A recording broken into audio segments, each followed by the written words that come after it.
तो आज की कहानी है कि हर व्यक्ति को समय के साथ बदलना चाहिए और हर इंसान की परिस्थिति दूसरे इंसान से अलग होती है। सबको एक बराबर नहीं रखना चाहिए। ये कहानी है रेखा की, जो नई शादी करके अपने ससुराल आती है। उसके ससुराल में सास ससुर जेठ जेठानी होते हैं। बढ़ते हैं कहानी की ओर। चलो जी, अपने देव की भी शादी हो गई। अपनी बड़ी बहू प्रिया तो बहुत अच्छी है, देखो छोटी कैसी निकलती है। भाग्यवान, हर इंसान को उसकी जगह रखना चाहिए, एक दूसरे से कंपैरिजन नहीं करना चाहिए। हर इंसान का स्वभाव अलग होता है, आदतें अलग होती है। अच्छा मम्मी, मेरी छुट्टी खत्म हो गई है। 2 महीने हो गए मुझे आई को। अब मुझे काम पे वापस विदेश जाना होगा। क्या हुआ बहू, तुम क्यों उदास लग रही हो?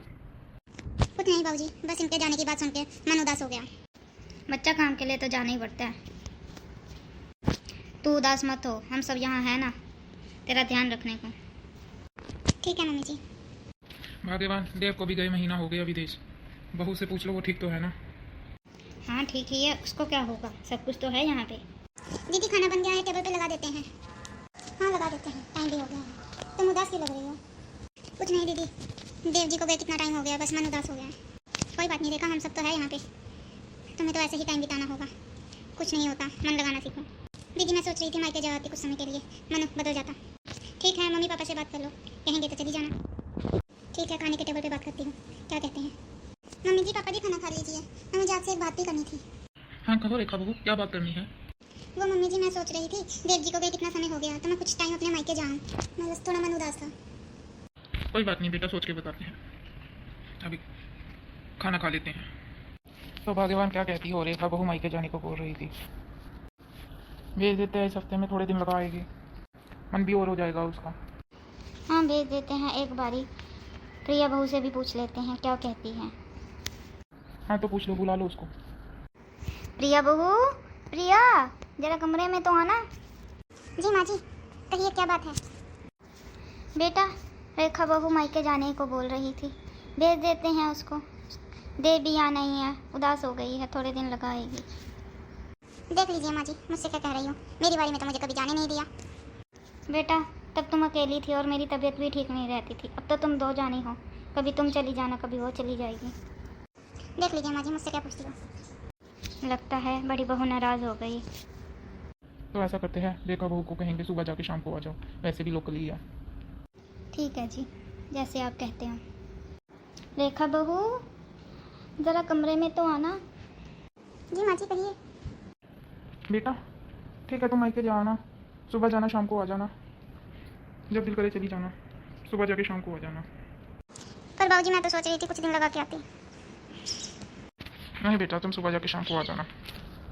2 दिन बाद रेखा बहू अपने मायके चली जाती है, सुबह जाके शाम को आ जाती है। नमस्ते मम्मी जी, नमस्ते पापा जी।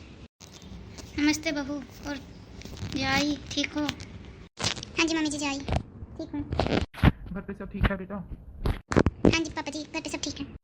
हाँ रेखा तो हो आई मायके से, घर पे सब ठीक है। नमस्ते दीदी जी, हाँ जी हो आई, ठीक है घर पे सब। मम्मी जी पापा जी, मैं और प्रिया बाहर घूमने जा रहे हैं। हाँ हाँ जाओ, घूमो तो भी। और ऐसे ही प्रिया और उसका हस्बैंड हर हफ्ते घूमने जाते, पर रेखा घर पे अकेली रहती, माँ बाबूजी की सेवा करती, घर का काम करती, पर ये किसी को नहीं दिखता। रेखा मायके जाने को तो बोलती तो सब कह देते अभी तो गई थी, अभी तो गई थी, पर कोई ये नहीं सोचता कि उसके मन पे क्या बीतती होगी। जाएगी तो थोड़ा मन हल्का हो जाएगा। और ऐसे रेखा के मन में ईर्ष्या सी पैदा होने लगी कि मुझसे तो घर का काम करवाते रहते हैं, मैं मायके जाने को बोलती हूँ तो मना कर देते हैं, और बड़ी भाभी हमेशा हर हफ्ते घूमते रहती है, उन्हें तो कोई कुछ नहीं कहता, पर मेरे मायके जाने के नाम पे हमेशा लड़ाई हो जाती है। इससे यही सीख मिलती है कि बड़ों को घर के निर्णय खुद लेने चाहिए, सबको एक समान ना समझ के हर एक की स्थिति को समझना चाहिए और उनको उनके साथ वैसा ही व्यवहार करना चाहिए। इसी वजह से घर में कलेश बढ़ते गए, क्योंकि किसी ने रेखा की स्थिति को नहीं समझा, और इसी घरेलू कलेश की वजह से देव और रेखा की शादी टूट गई, उनका डिवोर्स हो गया, और जिसका जिम्मेवार सबने रेखा को समझा। इसलिए बड़ों को अपनी सूझबूझ से चलना चाहिए और अपने बच्चों के रिश्ते को संजो कर रखना चाहिए।